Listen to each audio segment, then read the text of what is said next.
Faltando 2 dias aí para o 7 de setembro, a Polícia Federal está nas ruas em mais uma fase da Operação Lesa Pátria. São mais de 150 mandados de busca e apreensão em 7 estados brasileiros. O foco está nos financiadores dos atos golpistas do 8 de janeiro. Isabela Camargo já conectada aqui com a gente para trazer direto da sede da Polícia Federal em Brasília todos os detalhes. Isa, bom dia, muito bem-vinda. Entre os alvos estão políticos e parentes de políticos. Pois é, Leilane, bom dia para você e a todos que nos acompanham nesta terça-feira, Semana da Pátria, com uma operação importante da Polícia Federal, cumprindo 53 mandados de busca e apreensão contra financiadores, de forma direta ou indireta, daqueles ônibus que trouxeram as pessoas que participaram dos atos de depredação do patrimônio público no dia 8 de janeiro. Um ponto importante dessa operação de hoje é o seguinte: pedido de ressarcimento dos cofres públicos. Portanto, a Justiça está autorizando o bloqueio de todos os envolvidos em até 40 milhões de reais, que é o valor estimado do prejuízo causado às sedes dos 3 poderes: Planalto, sede do Poder Executivo, Congresso Nacional e também a sede do Supremo Tribunal Federal. Nesta terça-feira, a PF não está cumprindo mandados de prisão. Veja só, nós preparamos um mapa com a distribuição dos mandados que estão sendo cumpridos em todo o Brasil.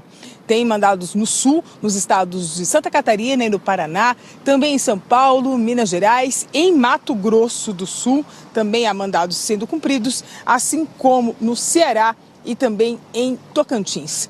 Eu destaco a participação de um desses envolvidos, que é o Rodrigo Souza Lins, ele que é o suplente de um deputado estadual e, portanto, está na mira da Polícia Federal hoje, é apontado como um dos financiadores dos atos golpistas.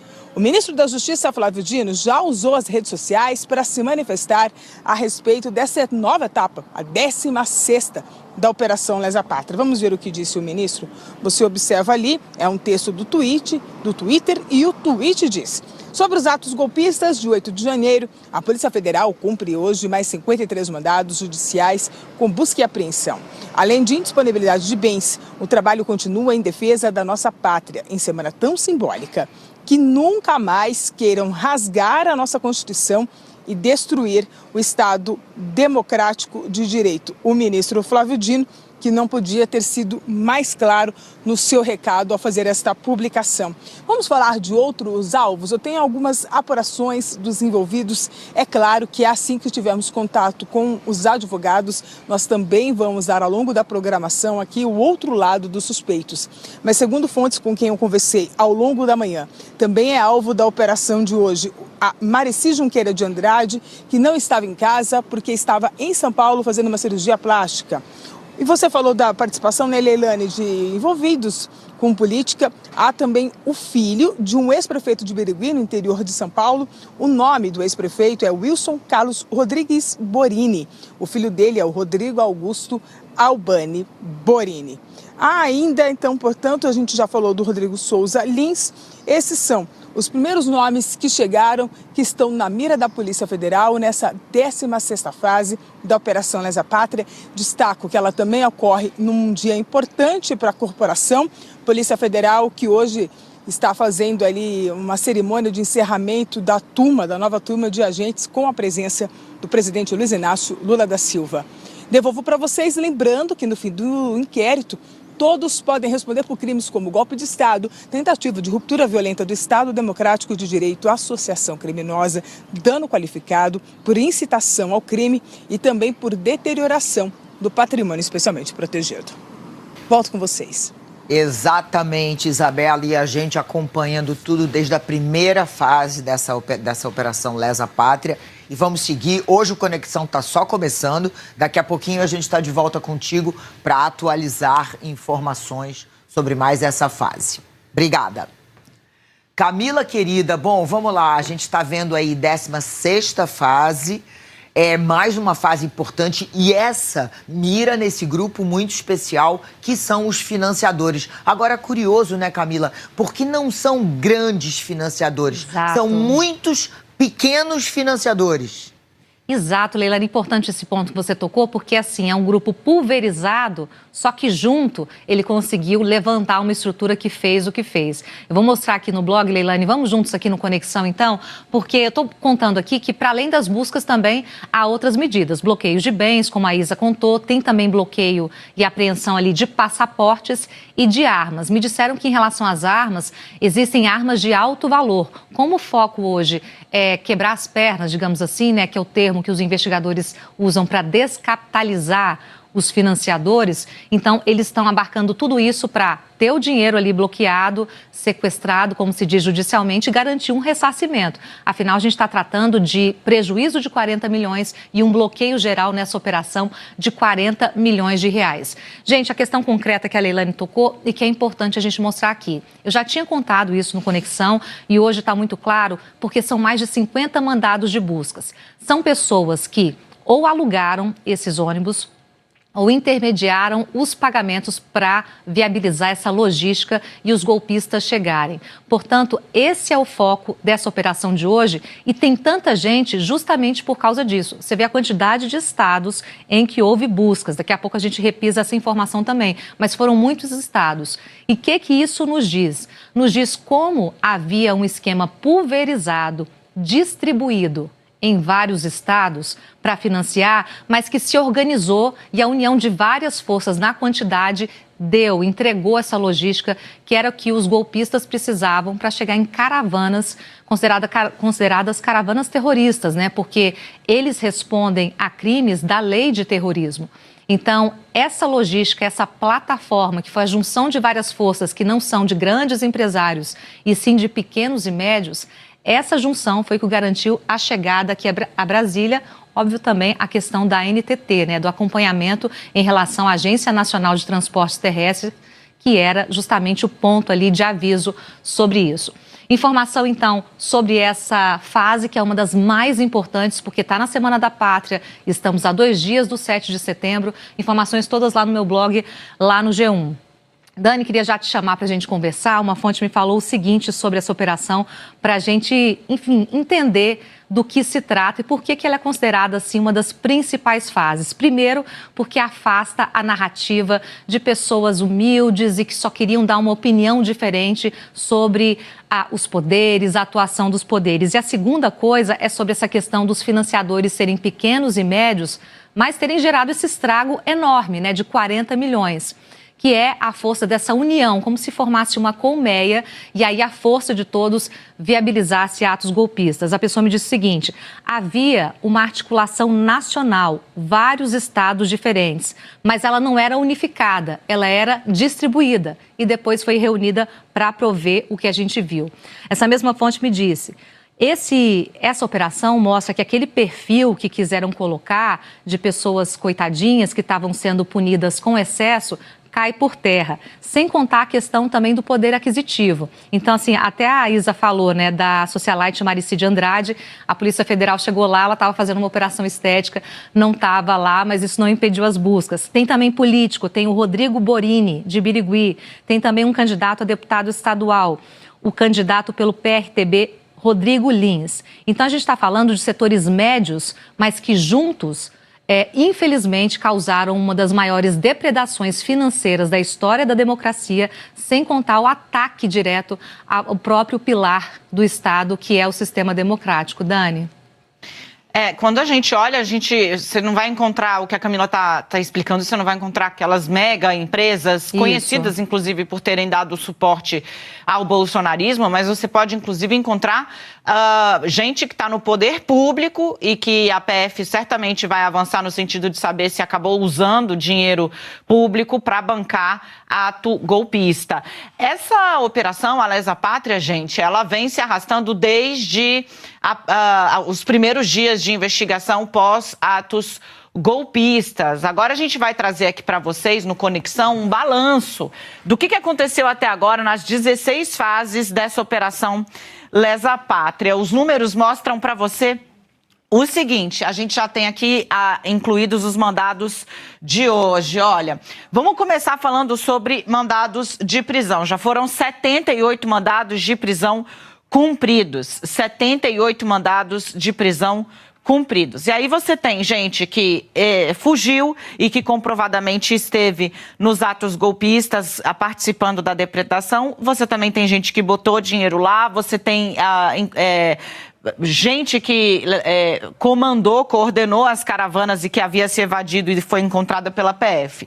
Mandados de busca e apreensão já foram quase 300, tá? 277 mandados de busca e apreensão. Para que a PF faz a coleta desses dados? Hoje você teve bloqueio de bens, bloqueio de veículos, as joias que foram encontradas com os alvos dessa busca e apreensão também foram coletadas pela Polícia Federal para garantir que vai haver ressarcimento dos 40 milhões de reais, em tese, estourados pelos vândalos radicais golpistas. Além disso, além do bloqueio de bens, da apreensão de passaporte, da apreensão de veículos e de joias, você tem também a busca de documentos. Documentos que podem mostrar se mais gente participou do financiamento e teve ali, digamos, a sua participação maquiada, se houve ali alguma arquitetação, contratação de gente armada, de gente violenta. Tudo isso é investigado com base nos documentos apreendidos. Só por conta da Lesa Pátria já são 17 inquéritos, ou seja, investigações em curso envolvendo a intentona golpista do dia 8 de janeiro. Vamos voltar a conversar com a Leilane, ela vai trazer para cá esse timaço que já está aí na sua tela. Leilane, o que a gente está vendo é a Lesa Pátria, lembrando, né, gente, ela virou uma operação permanente, ou seja, ela só acaba quando todos os objetivos ou todos os fatos, no entendimento da Polícia Federal, tiverem sido elucidados, e nessa 16ª fase você chega ali no braço financeiro dessa caravana golpista, que sem ela, certamente, o 8 de janeiro não teria tido a amplitude que teve, né? Então, houve essa preparação, teve muito dinheiro envolvido e os donos desse dinheiro estão hoje na mira da PF. É isso, Dani. Acho que a gente pode dizer com segurança que o Brasil nunca teve uma operação tão importante assim da Polícia Federal, tão longa, com tantas ações como você acabou de mostrar. Bom, nosso time todo aqui reunido para falar sobre Lesa Pátria. Valdo, bom dia para você, não falei com você ainda, começando por aqui hoje. E Miriam Leitão, muito bom dia. Bom dia, Leilane, bom dia, Camila, Valdo. Bom dia, quem tá... ouvintes não. Ouvintes da CBN, eu escuto ela fazendo isso do camarim. É porque ela trabalha muito, gente. E eu pulei a Daniela. Daniela e quem acompanha aqui o Conexão. Ô Miriam, vamos lá, a gente estava falando, Daniela estava ressaltando aí a importância dos financiadores. A gente vem falando disso desde o início, desde os atos golpistas, desde que começaram as primeiras fases da Lesa Pátria. A importância que tem de você cercar esses financiadores. Não, isso é fundamental, porque ela só é muito caro você fazer uma coisa logística. Brasília fica lá no Planalto Central, então sai de São Paulo, sai do sul do país. É muito caro fazer essa viagem, instalar-se lá. E ficou muito tempo, né? Não apenas no dia 8, mas tempos antes. Eu me lembro, Leilane, que eu fui perto ali do final do ano. Normalmente eu tenho hospedagem, filhos, tenho sempre onde ficar, mas eu fui para um hotel. E cheguei no hotel, estava todo cheio de pessoas que estavam no acampamento. Eu sei porque eles chegaram enrolados em toalhas e todas bandeiras do Brasil e estavam chegando, eles estavam instalados num hotel caro, e que então, inclusive ocuparam todo o check-in ali, estava um monte de gente chegando e tal. E pela conversa toda que eles tinham, eu fiquei ouvindo e evidentemente que eles estavam no acampamento. Então eles estavam ali no acampamento, mas tinham suas bases de apoio. Tem várias informações sobre churrasco com carne de primeira. Exatamente. Lá. Enfim, não foi apenas assim, no final do ano, depois do Réveillon, um grupo foi para lá. Não. foi mantida durante muito tempo. Isso e não era cada um bancando a si mesmo. Não, tinha quem financiasse, quem bancasse tudo, né? Falavam que tinha um Wi-Fi usando ali, né? Ou seja, foi uma operação logística e de financiamento muito bem organizada, que teve financiadores, teve esse financiamento pulverizado, mas teve também grandes empresários do agronegócio, ligados ao garimpo ilegal, financiando. Então, a gente precisa saber, porque na raiz desse financiamento tem também outros crimes. Crimes que gostariam de se manter, se perpetuar, como, por exemplo, os crimes ambientais. Então, isso está na origem do financiamento disso aí. Portanto, o que a Polícia Federal tem que fazer é investigar com calma tudo isso e ter todas as informações para que não se repita, né? Nós estamos aí às vésperas do 7 de setembro, as pessoas perguntam, vai ter outro? Não, não vai ter, né? Mas acontece que é preciso evitar que o país seja ameaçado a cada momento por pessoas financiadas, não se sabe por quem, e com propósitos que a gente sabe quais são, e que tiveram, claro, a grande ajuda do Exército Brasileiro. Porque eles ficaram semanas acampados na frente do Exército, né, Camila? Aquele QG que já cantava a pedra do que poderia acontecer, mas não foi contido, né, gente? Já quero chamar o Valdo aqui para a nossa conversa também, porque, Valdo, primeiro, bom dia. Bom dia, Camila. E para além do que a gente vê da ação da PF hoje, que é a busca, que é colocar ali os documentos, os arquivos digitais para análise, é um recado muito claro sobre como o Brasil vai agir após o 8 de janeiro e no primeiro 7 de setembro, depois de 2022, que foi uma mistura de ato cívico com ato político partidário. Exatamente, Camila. Eu conversei tanto na Polícia Federal como com o ministro da Justiça, Flávio Dino, logo cedo. O ministro Flávio Dino me disse o seguinte, na avaliação dele: essa operação não é por acaso nessa semana. Tem um valor simbólico, né, de você deflagrar a 16ª fase da Operação Lesa Pátria, exatamente na Semana da Pátria. É um recado para aquele segundo ministro, golpistas que tentaram dar um golpe no país no dia 8 de janeiro, para que aquilo não se repita mais. Então, essa foi a mensagem que, segundo o ministro, está sendo passada. Além disso, o que ele fala? É importante também para mostrar para bolsonaristas radicais, ele não generaliza, ele faz questão de dizer que é um grupo de bolsonaristas radicais que, olha, o que aconteceu no dia 8 de janeiro não vai ficar impune no país. A Polícia Federal vai continuar fazendo a sua Operação Lesa Pátria, que é permanente, como disse a Dani, até que todos os seus objetivos sejam atingidos. Na Polícia Federal, a avaliação é que essa operação nessa semana também acaba ajudando a criar um clima mais positivo para o 7 de setembro, que a gente vai falar daqui a pouco. Ou seja, Dani, o ministro da Justiça falando, olha, depois até ele publicou mensagem nas redes sociais dizendo que o trabalho em defesa da pátria, do Estado Democrático de Direito, da nossa democracia continua e que não será mais permitido que pessoas tentem rasgar as nossas instituições, o nosso Estado Democrático de Direito. Nada mais simbólico, Dani, do que uma operação desta magnitude no dia da Semana da Pátria. E agora, um comentário que os investigadores estão fazendo é o seguinte: eles estão percebendo que até nos interrogatórios que esses bolsonaristas foram estimulados pelo ex-presidente, estimulados por lideranças políticas a comparecer em Brasília, porque eles estavam convencidos de que as Forças Armadas iriam dar toda a proteção a eles, que eles iam tentar dar um golpe no país e que teriam as Forças Armadas a seu lado. Era o discurso de Bolsonaro e agora esse grupo está se sentindo, uma parte, outra parte radical não, né?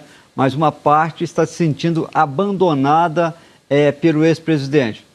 Outra parte, Dani, continua acreditando que Bolsonaro tinha uma boa intenção.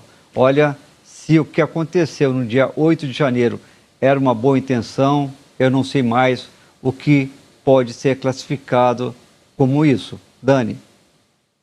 Ô, Valdo, Miriam. Primeiro, Valdinho, bom dia. Dá um sorriso para mim. Bom dia. Lindão.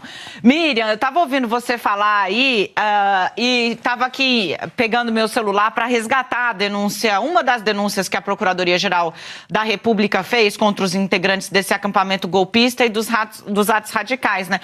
Porque você e Leilani estavam falando, lembrando, né, que tinha churrascada, tinha comida, mas, gente, não era só. Olha o que descreve a PGR numa das denúncias. Olha só, abro aspas aqui para a informação que a fonte me passou na época.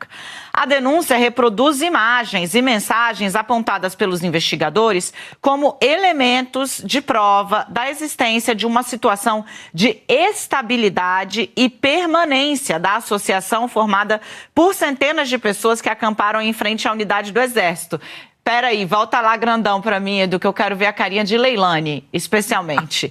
De acordo com a denúncia, Leilani, o acampamento funcionava como uma espécie de vila, com locais para refeições, feira, transporte, atendimento médico, sala para teatro de fantoches, massoterapia, Leilani, carregamento de aparelhos e até assistência religiosa. Sim, Leilani, Daniela, tinha uma salinha para fazer teatro de fantoche quase um spa. E massoterapia.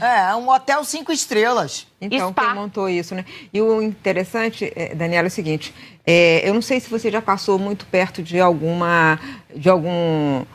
quartel militar, mas quando você passa, você tem que reduzir a velocidade. Se você estiver de bicicleta e quiser fotografar, parar e fotografar, não pode. Uma vez ali, indo para Angra, eu tive que parar, acender a luz dentro do carro e tal, né?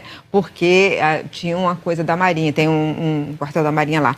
Então, assim, não é possível, aquela área em torno do quartel lá do General do Exército em Brasília, considerado área militar, área sensível. Não é possível botar massagem lá, como ela estava contando, a Daniela estava contando. Teatrinho de fantoche. Teatrinho de fantoche, a churrascada, a assistência, todo tipo de... Enfim, eles se ocuparam, fizeram um grande assentamento ali na frente do quartel, em área militar, e os militares achavam que estava tudo bem. É isso que eu acho importante. Os militares brasileiros, o Exército, achavam que estava tudo bem. Só fazer uma Gente, brincadeira, é o pessoal do MSG, Movimento dos Sem Golpe. Pois é, Dani, além dessa questão da desmobilização, quer dizer, da demora, né? Do extenso tempo que se gastou para prevenir algo que estava na mão, estava no planejamento, dava para alcançar, só que a relação de confiança não existiu, foi quebrada. Queria só lembrar um personagem que você até tocou aí, mas contar um pouco mais dos detalhes, que é o Mauro Cid. O Mauro Cid está no ápice dessa quebra de relação, porque, além da demora, o próprio Múcio, o ministro da Defesa, já disse isso, mas eu vou só repassar aqui, porque é importante ter esse contexto completo, que foi a questão, vocês se lembram da nomeação que o governo iria fazer, na verdade, o Arruda, que comandava o Exército, para o Mauro Cid ficar naquele comando, primeiro batalhão de ações de comandos em Goiânia. Esse batalhão lá em Goiânia, gente, é um batalhão que conversa com a história militar do Mauro Cid e seria o ápice da sua carreira militar, porque tem a ver com aquela frente dentro do Exército a que ele sempre pertenceu, que é uma frente que é muito ligada a operações especiais e não aquele trabalho de frente mais básico, mais do dia a dia que a gente conhece do Exército.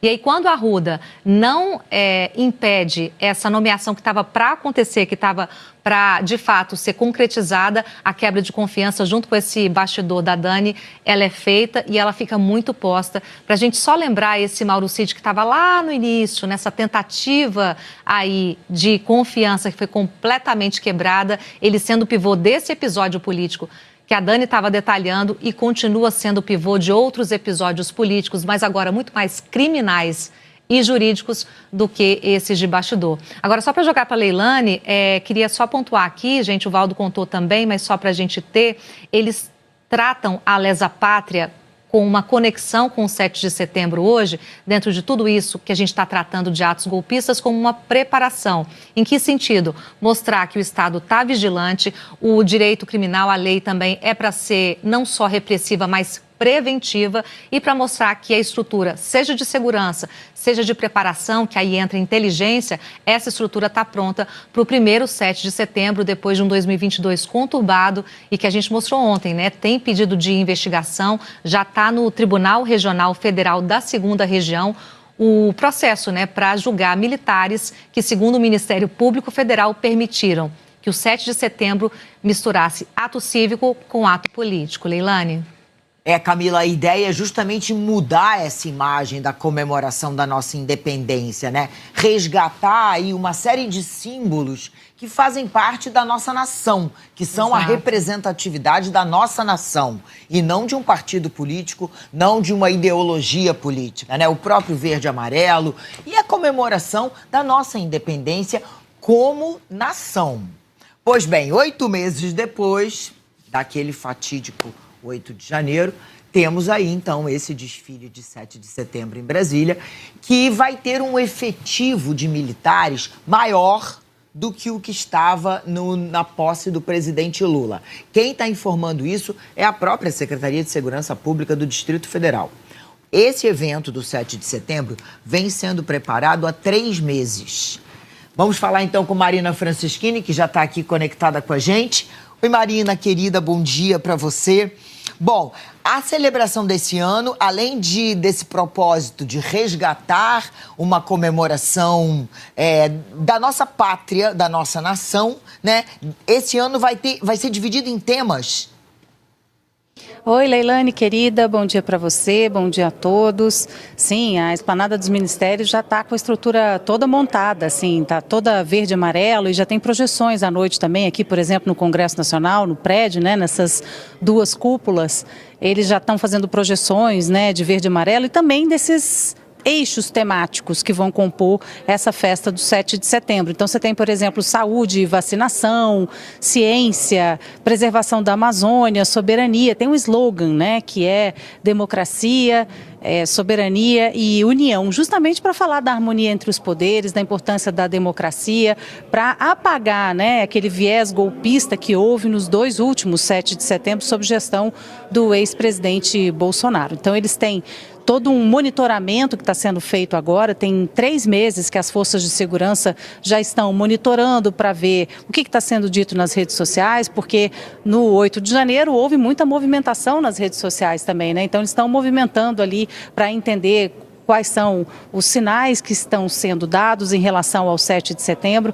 Há uma tranquilidade, agora mesmo o presidente Lula falou sobre isso, que ele acha que vai ser um 7 de setembro normal, pacífico, ou seja, que vai ser uma festa realmente para a população como um todo, mas esse monitoramento está sendo feito. Tem até um gabinete que foi criado, ontem teve a primeira reunião, que é esse gabinete para justamente fazer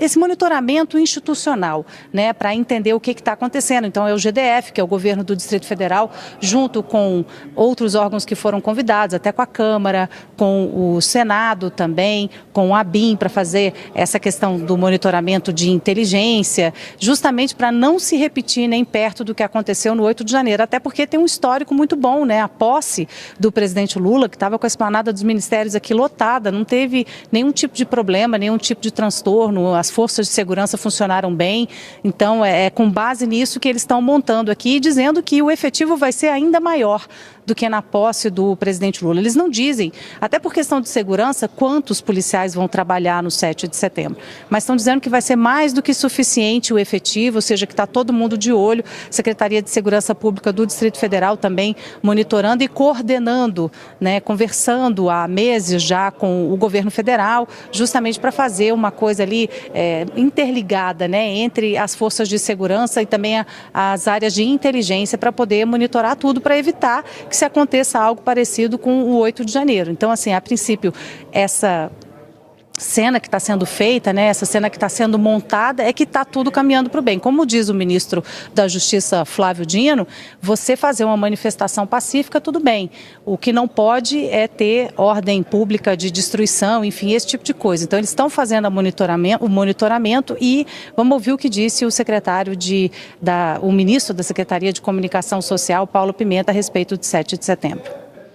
Nós assistimos à presença de oficiais superiores, de oficiais da ativa, ocupando funções, cargos do governo.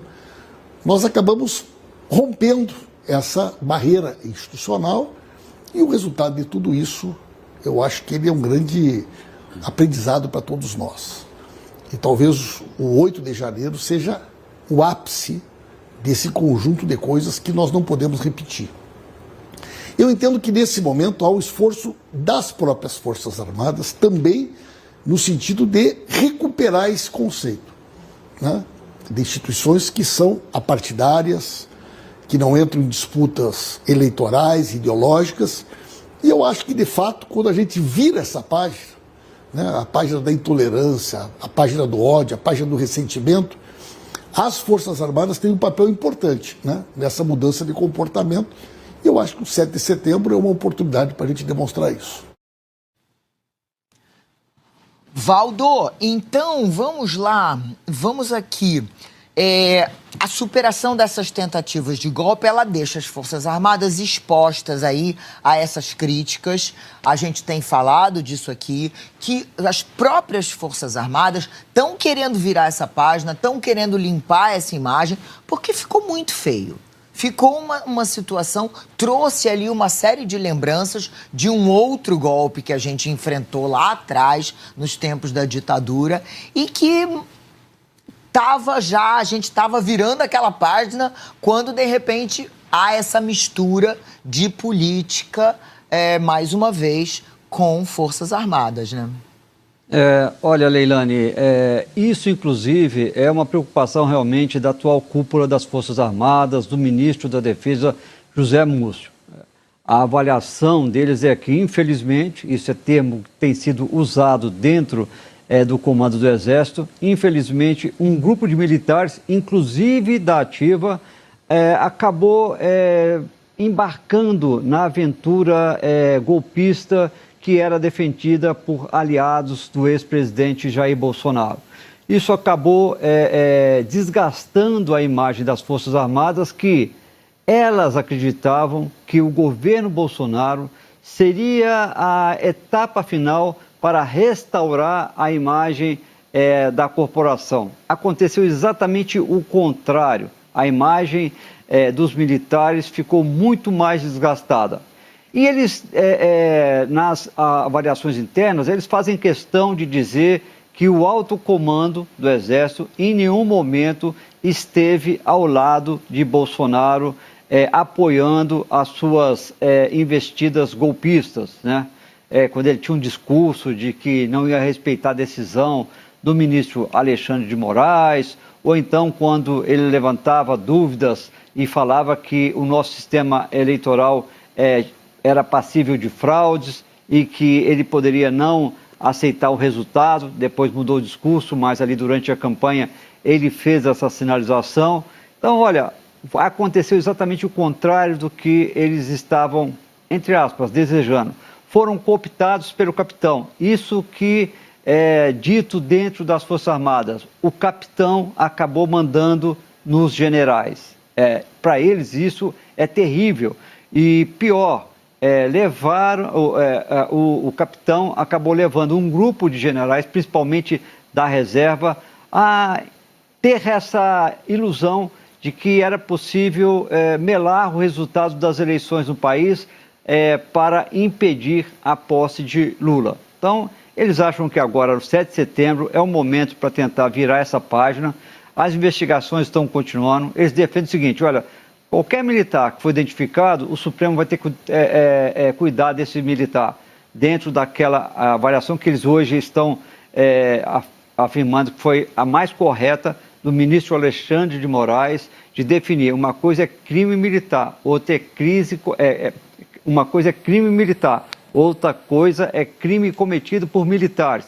esse tem de ser apurado e processado no Supremo Tribunal Federal, é isso que vai acontecer.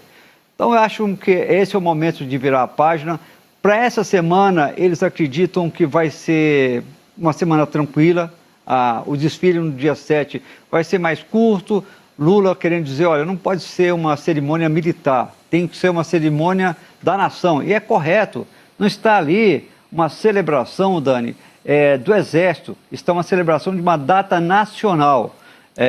Os militares e a Polícia Federal, o GSI também, eles estão monitorando, Dani, todo o movimento que está acontecendo em Brasília, mas eles acreditam que não vão estar presentes bolsonaristas radicais exatamente por conta das seguidas operações da Lesa Pátria, mostrando o seguinte, se vierem para Brasília para tumultuar, para provocar atos de vandalismo, eles já têm destino certo, a prisão.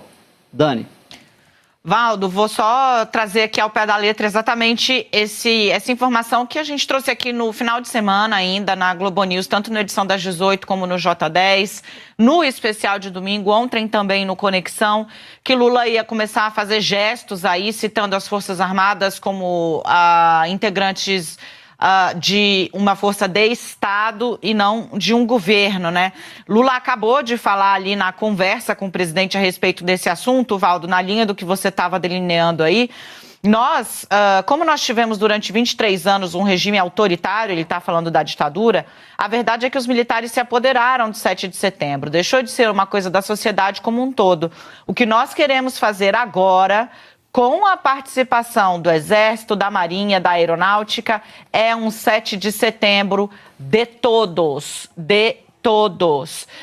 O Lula faz essa ponderação, essa colocação nesse bojo aí de tentar trazer as Forças Armadas para essa ideia de uma parte de uma força que tem que garantir o Estado Democrático de Direito, não atentar contra ele. Miriam, a gente de fato vai ver aí como vai se desdobrar essa relação Lula-militares no 7 de setembro. Pode ser a aparição, digamos, mais cordata e marcante desses dois personagens, tratando as forças como uma coisa quase que unitária aqui, no sentido de que depois de várias declarações sobre desconfiança e desconforto em relação ao trabalho dos militares, Lula chegou a falar em sabotagem, que havia gente engendrada com a ideia de um golpe pró-Bolsonaro.